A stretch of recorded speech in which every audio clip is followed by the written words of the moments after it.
할렐루야. 오늘 말씀은 이사야 26장 1절에서 6절까지 말씀입니다. 우리 함께 말씀 읽어보도록 하겠습니다. 이사야서 26장 1절에서 6절까지 말씀입니다. 함께 읽어보도록 하겠습니다. 시작.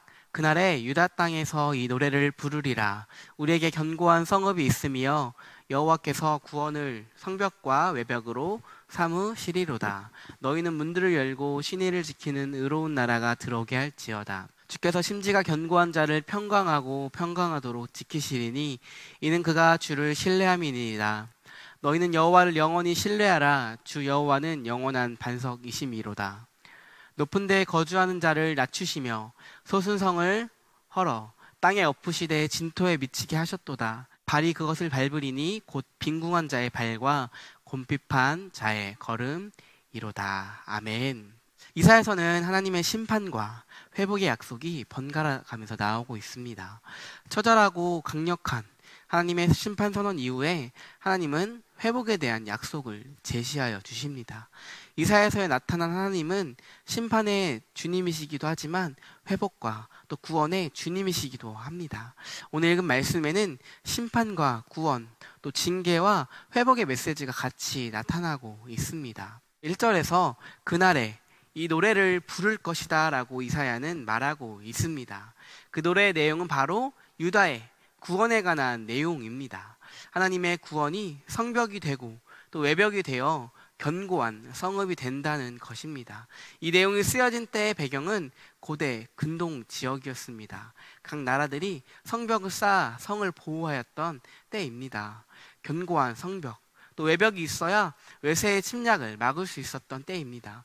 더 높은 성벽, 더 두꺼운 성벽을 쌓아야 이방인들의 또 외세의 공격에서 성을 보호할 수 있었기 때문입니다. 오늘 말씀에서는 하나님의 구원하심이 유다의 성벽이 되고 또 외벽이 되어 유다를 보호하신다는 말씀입니다. 하나님은 전능하신 하나님이시며 또 전쟁에 능한 하나님이십니다.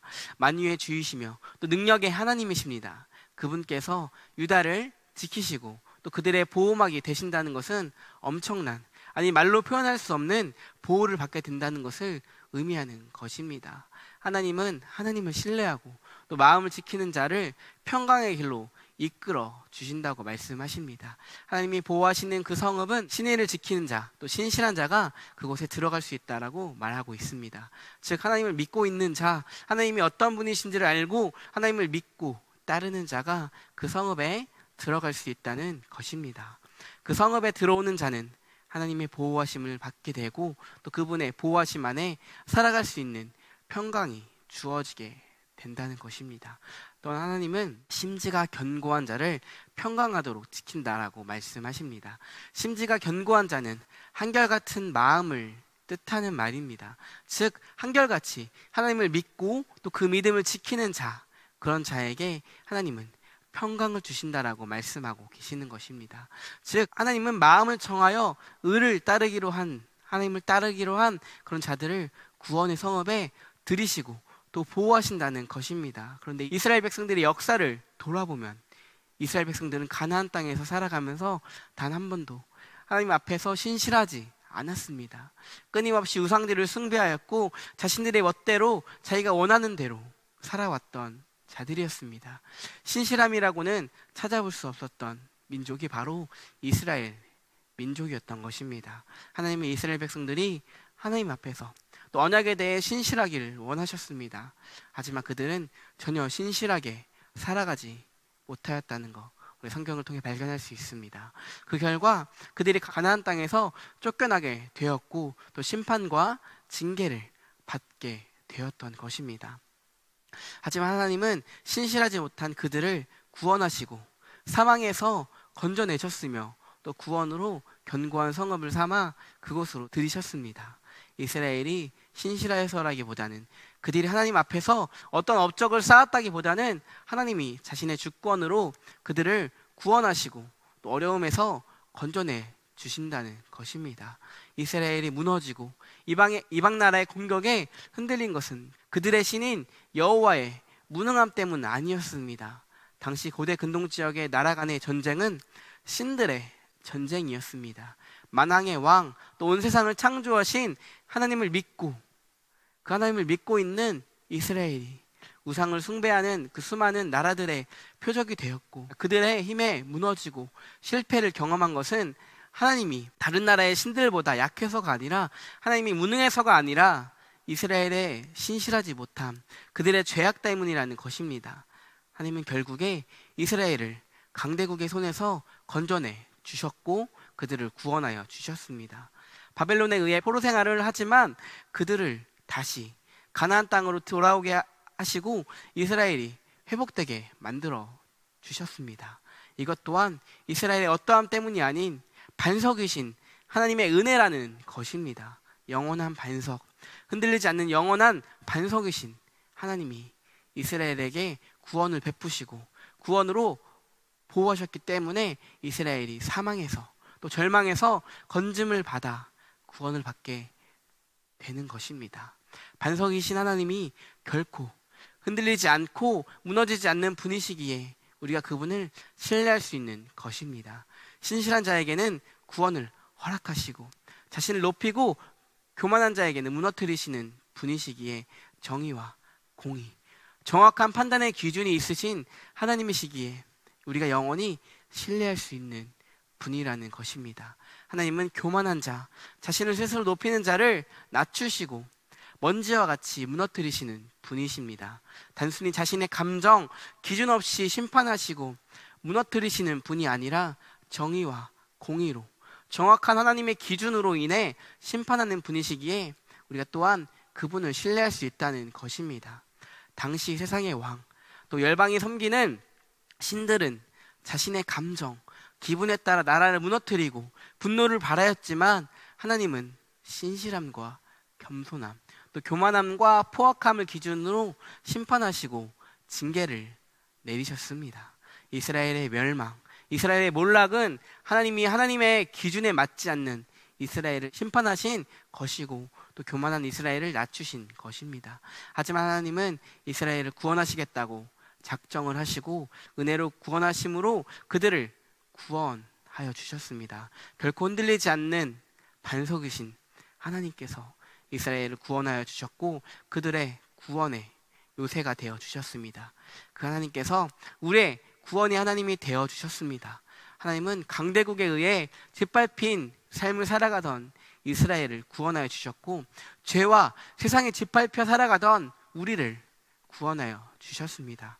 구원받은 우리가 반석이신 하나님을 믿고 신뢰하며 나아갈 때 우리의 마음을 정하고 구원의 하나님을 따르겠다고 결정했을 때 그분은 우리에게 평강을 주실 것입니다.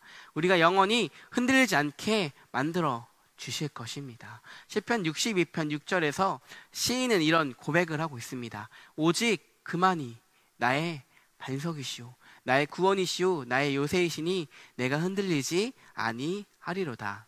오직 주님만이 우리의 반석이시고 요새이십니다. 반석이신 하나님으로 인해 우리는 요동하지 않게 되는 것입니다. 나의 영혼이 잠잠이라는 찬양이 있습니다. 그 찬양의 가사는 시편 62편의 내용으로 만들어진 찬양입니다. 그 내용은 나의 영혼이 잠잠히 하나님만 바라며 나의 구원이 그에게서 나는도다. 나의 영혼아 잠잠히 하나님만 바라라. 나의 소망이 저에게서 나는도다. 오직 주님만이 나의 반석, 나의 구원이시니 오직 주만이 나의 산성, 내가 요동치 아니하리라 입니다. 우리의 구원은 오직 여호와 하나님으로부터 나옵니다. 반석과 같은 하나님이시기에 우리의 구원도 우리의 마음도 다른 어떤 것에 흔들리지 않게 되는 것입니다. 우리가 우리에게 구원을 주시는 하나님을 바라보며 나아가시기를 축복합니다. 우리의 소망이신 하나님을 바라보며 우리를 요동치 않게 붙들어 주시는 하나님을 바라보며 앞으로의 삶을 살아가시기를 축복합니다. 흔들리지 않게 하시는 하나님, 반석과 같은 하나님, 정의와 공의로 심판하시는 하나님, 하지만 은혜로 우리에게 구원을 주신 그 하나님, 그분이 우리의 하나님이시고 우리의 구원의 하나님이시기에 우리는 요동치 않게 됩니다. 그리고 우리는 그 하나님을 신뢰할 수 있는 것입니다. 오늘도 또 앞으로의 삶에서도 우리를 요동치 않게 하시는 하나님을 신뢰함으로 나아가시기를 축복합니다. 우리에게 평강을 주시는 하나님을 믿음으로 한 걸음 한 걸음 나아가시기를 축복합니다. 우리 다 함께 기도하겠습니다. 오늘 우리 가운데 역사하신 하나님 감사합니다. 우리를 구원하여 주셔서 감사합니다. 우리의 조건과 우리의 어떠함 때문이 아닌 하나님의 주권으로 그리고 은혜로 우리를 구원하여 주시고 우리를 붙들어 주셔서 감사합니다. 하나님, 앞으로의 삶에서 우리를 구원하여 주신 하나님의 은혜에 감격하고 감사함으로 나아가기를 소망합니다. 그 은혜에 마땅한 반응으로 신실하고 진실하게 주님을 따르고 또 믿음으로 굳건히 살아가기를 소망합니다. 날마다 신뢰함으로 신실함으로 주님을 따르며 또 믿으며 나아가기를 원합니다. 우리에게 믿음을 주시고 신실하게 살아갈 수 있도록 우리의 마음을 붙들어 주시옵소서. 오직 주님만을 따르기 원합니다. 반석이신 하나님을 따르기 원합니다. 주님을 찬양합니다. 경배합니다. 주님으로 높임 받아 주시옵소서. 예수님의 이름으로 기도드립니다. 아멘. 사랑하는 성당교회 성도님들, 주어진 한 주도 하나님을 찬양하고 하나님께서 우리에게 행하신 일들을 고백하고 선포하며 나아가는 한 주 되시기를 축복합니다. 이번 한 주는 하루의 시작을 나를 구원하여 주신 하나님을 찬양합니다. 내가 요동치 않도록 붙들어 주시는 하나님을 예배하는 하루 되기 원합니다. 오늘 하루의 삶도 신실하고 진실한 신앙인으로 살아가기를 소망합니다 라고 고백하며 하루를 시작하는 것은 어떠할까요? 이런 고백으로 하루를 시작한다면 더욱 하나님을 높이는 삶, 영광을 올려드리는 삶이 될 것이라고 믿습니다. 우리 한 주간도 주님 안에서 평안하시고 주님 주시는 평강이 가득하기를 소망합니다. 우리 다음 주에 또 만나겠습니다. 샬롬.